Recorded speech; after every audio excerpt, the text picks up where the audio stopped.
Hello friends, good morning. কেমন আছো তোমরা সবাই? মম অ্যান্ড চিলড্রেন ব্লগে তোমাদের সকলকে স্বাগত জানিয়ে আজকের ব্লগটা শুরু করছি। তো দেখো, এখন বাজে সকাল 5টা। তো বোন আজকে বাড়ি চলে যাবে, তার জন্য অটো চলে এসছে। আর ওদিকে আমার দুই ছেলে মেয়ে ঘুমোচ্ছে।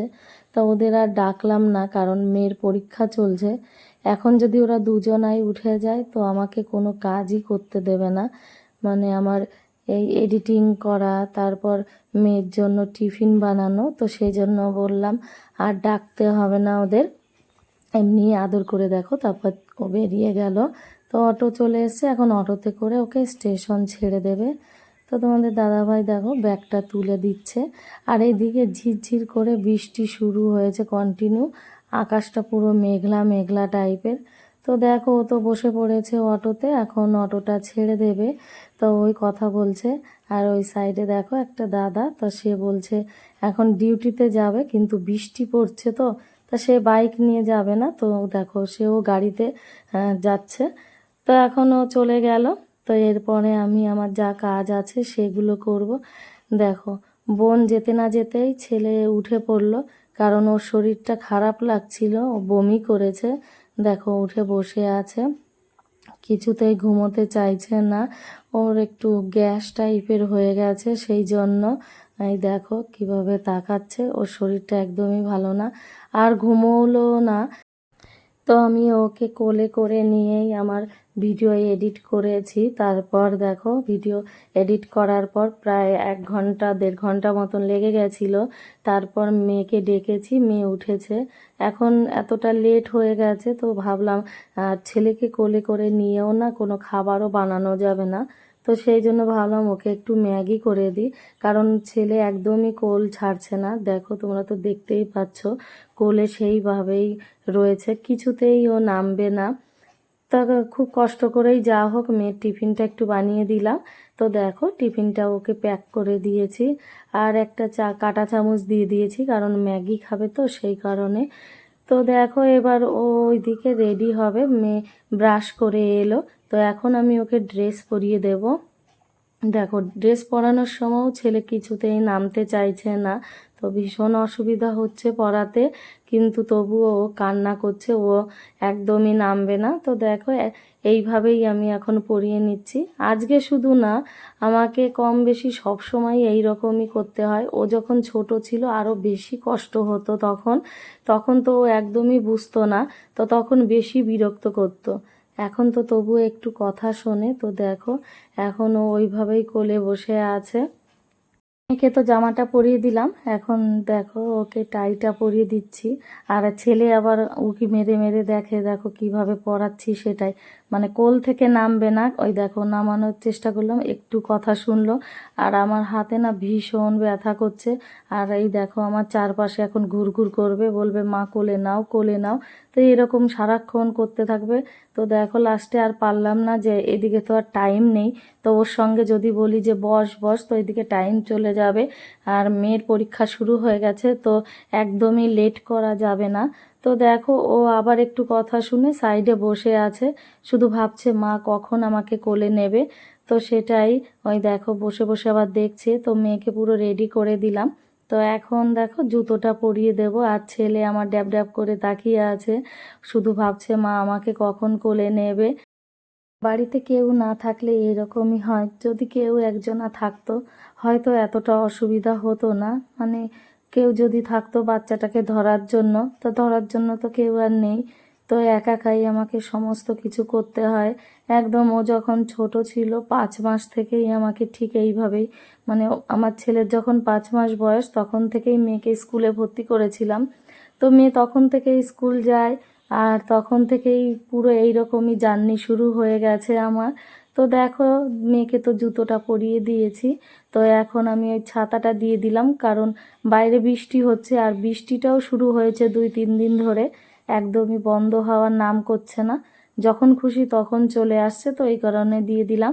আর দেখো টিফিন বক্সটা ঢুকিয়ে দিয়েছি। এই সকালবেলাটা আমি এত ব্যস্ত থাকি তা বলার মতো না। দেখো নিজেকেও একটু রেডি করার সময় পাই না। তো দেখো যেই ওইদিকে যাচ্ছি অমনি ছেলে দাঁড়িয়ে পড়লো কোলে ওঠার জন্য, তাই আমি বললাম একটু পরে নিচ্ছি। তো এখন ওরা তো পুরো খালি পেট, মেয়ে তো আমার কিছুই খেয়ে যায় না। তো দেখো দুটো বিস্কুট দিয়েছি, একদমই নেবে না, বলছে আমি একটা নেব একটা। তো এই একটাই নিল, তো এটা খাবে ও। আর এইদিকে ছেলে 3টে বিস্কুট উঠালো, কারণ ও যে কটাই উঠাক না কেন এরকম হাতে করে নিয়ে যায়। তো যেতে যেতে মাঝে মধ্যে ঘুমিয়ে পড়ে, তখন হাত থেকে পড়ে যায়, আর ও খায়ও না।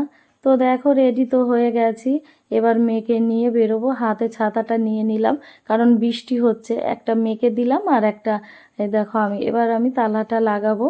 আর এই দেখো যতই তালা লাগাই যা করি, ছেলে রেডি পুরো কোলে ওঠার জন্য। তো এখন এই যে বেরিয়ে যাচ্ছি ঘরে লক করে দিয়ে। আর তোমাদের দাদা ভাই তো সকালবেলাই বেরিয়ে গেছে, মেয়েকে স্কুল বাসে তুলে দিয়ে দেখো চলে এসেছি মাছ কিনতে।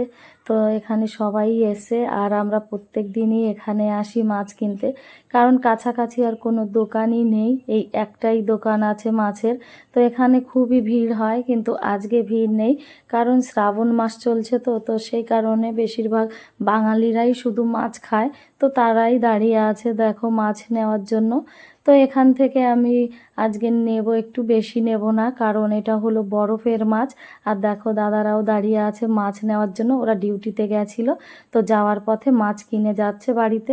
ছেলে সাথে থাকলে খুব কষ্ট হয়ে যায়, কারণ সকালবেলাটা ছেলে একদমই কোল থেকে নামতে চায় না। আর আজকে তো ছেলে আমার কোলে প্রায় 2 থেকে 3 ঘন্টা মতন কোলেই ছিল, কারণ ওকে নিয়েই এডিটিং করতে হয়েছিল।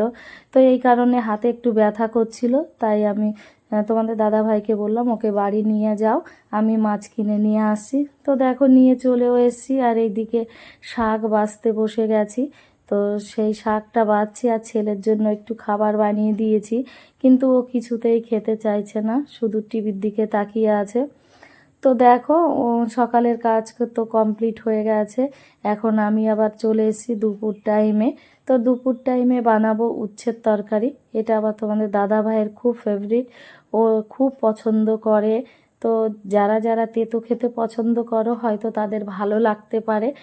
তো দেখো এইদিকে এই রান্নাটা তো চাপিয়ে দিয়েছি, আর ওইদিকে এখন আমি কড়াইতে দেখো রসুন আর শুকনো লঙ্কা ফোড়ন দিয়েছি। তো শাকটা ভেজে নেব, কলমি শাক না, এটা হচ্ছে ডাঁটা শাক টাইপের, পুনকো শাক হবে হয়তো সেই শাকটা। আর দেখো ভালো করে আমি কাটতে পারিনি, কারণ ছুরি দিয়ে আমি ভালোভাবে কাটতে পারি না, তো যেইভাবে পেরেছি তাড়াতাড়ি কেটে নিয়েছি, কারণ ছেলে খুবই বিরক্ত করছে আজকে, সারা দিনটাই এই রকমই করবে, কারণ ও নামতে চাইছে না, আর সারাদিন খায়ও নি, ওর খাওয়ার একদম ইচ্ছাই নেই।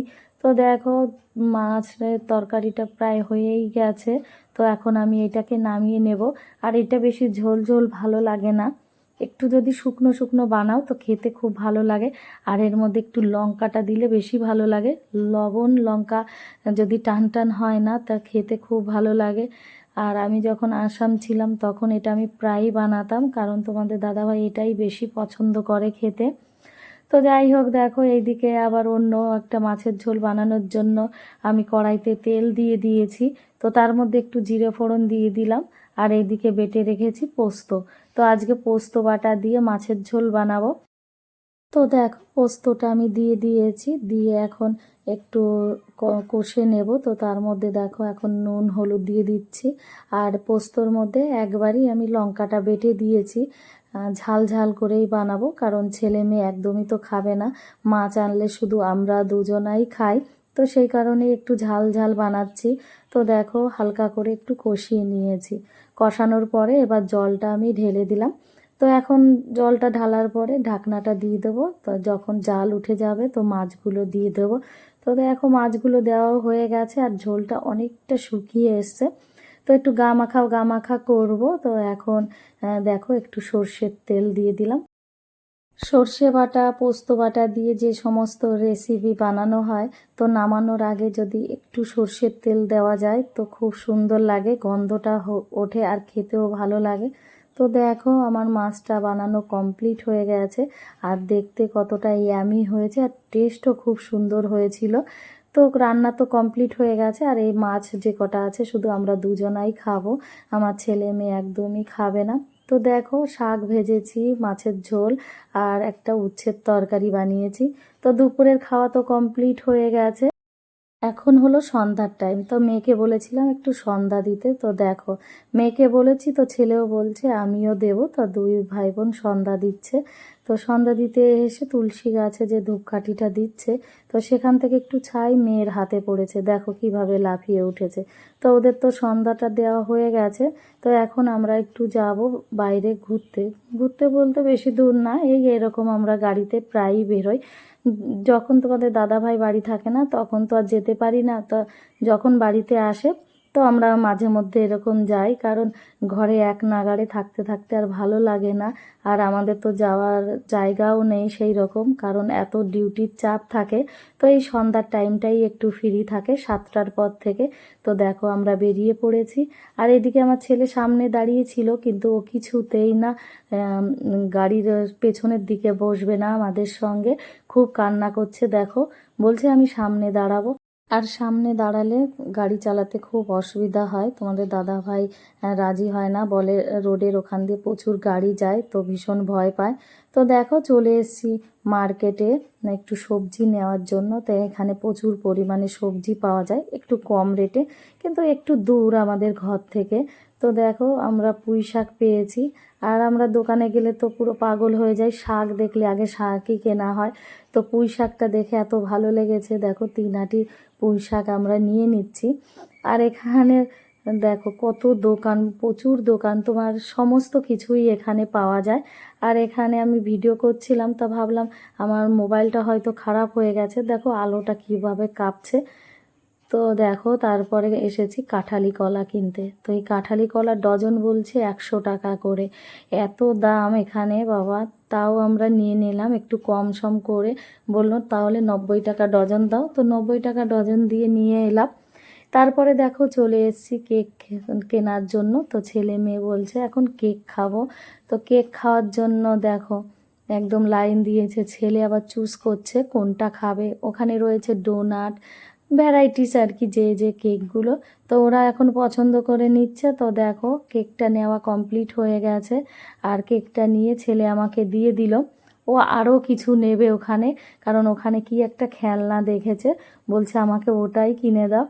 নিয়ে দোকানে গেলে একদম পাগল হয়ে যেতে হয়, কারণ একটা কেনার পরে আবার আর একটা জিনিস পছন্দ করে, মানে ওদের একদম পছন্দের শেষই থাকে না, একের পর এক বায়না হতেই থাকে। তো যাই হোক আমরা সমস্ত কিছু কিনে নিয়ে বাড়ি চলে এসেছি। তো দেখো ছেলে এখন খাবে ডোনাটটা। তা ডোনাটটা ওকে খুলে দেওয়া হলো, ও সেটাই দেখাচ্ছে। খেতে অতটা বেশি ভালো হয়নি, তবুও বাচ্চা মানুষ ডোনাট মানেই পাগল হয়ে গেছে, কারণ টিভিতে দেখে এই সমস্ত কিছু।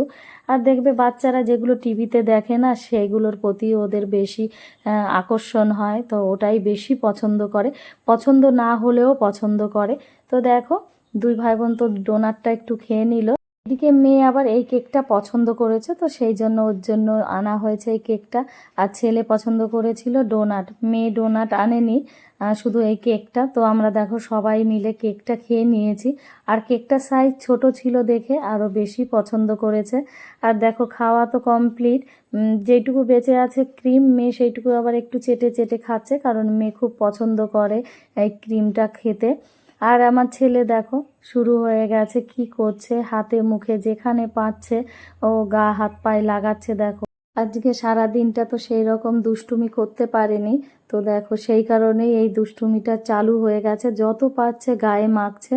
তো এদের তো মাখা কমপ্লিট হয়ে গেছে। এদিকে মেয়ের জন্য একটা ভুট্টা পুড়িয়ে এনেছি, মেয়ে খাবে, তো পুরোটাও খেতে পারেনি, আমরাও খেয়েছিলাম। তো আজকের ভিডিওটা আমার এই পর্যন্তই। তোমাদের দেখে যদি ভালো লেগে থাকে তাহলে একটা লাইক, শেয়ার আর কমেন্টস করে দিও।